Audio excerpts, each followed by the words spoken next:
In the early days of the Pacific War, few opportunities arose for either side to study enemy aircraft firsthand.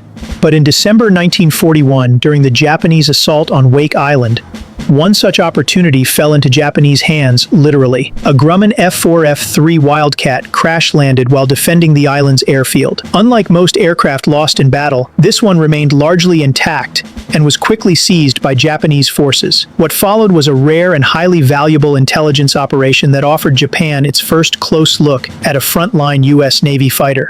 The captured Wildcat was eventually shipped back to Japan, becoming one of the few American aircraft to be studied in such detail during the war. Japanese technicians, likely supervised by engineers from Mitsubishi, began work on repairing the damaged fighter. Using a combination of reverse engineering, observational guesswork, and available schematics, they were able to restore the aircraft to flight-worthy condition. Repainted with the red Hinomaru roundel, the Wildcat underwent extensive testing under controlled conditions. It offered the Japanese aviation community their first hands-on experience with the aircraft that had been dueling their vaunted A6M-0. The test results aligned closely with what Japanese pilots had already encountered in combat. The Wildcat was slower than the A6M-0, heavier, less maneuverable, especially in climbing and turning. However, the Wildcat had significant strengths that no Japanese naval fighter could match.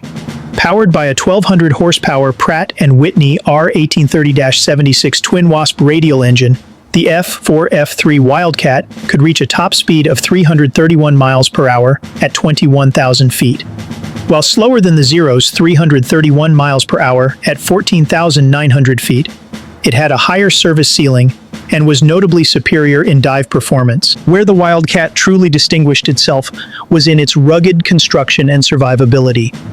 Japanese test pilots were surprised to discover that the Wildcat could absorb far more battle damage than any aircraft in their own arsenal.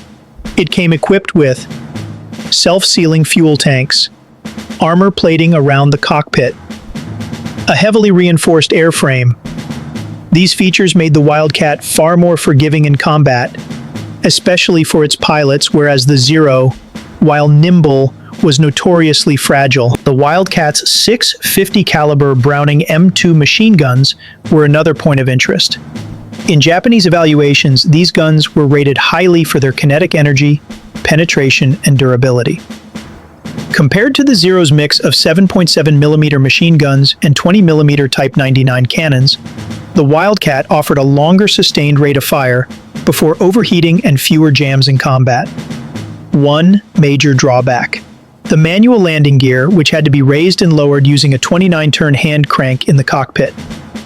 Japanese evaluators found this system outdated and impractical under combat stress, labeling it a significant design flaw. Nonetheless, the technical insights gathered from the Wildcat led the Imperial Japanese Navy to revise its tactics. Pilots were advised to avoid turning dogfights with American fighters, instead favoring high-speed boom and zoom attacks that capitalized on the Zero's faster climb and acceleration.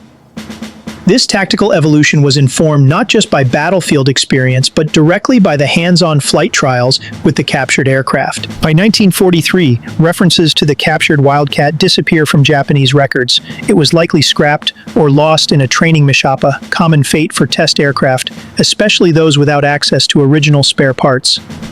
But for a short time, this single airframe served as a crucial intelligence asset.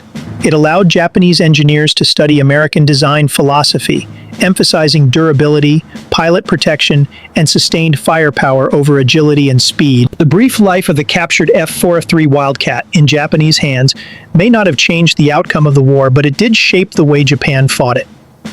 It helped shift doctrine, refined enemy understanding, and provided a tangible benchmark for Allied fighter design.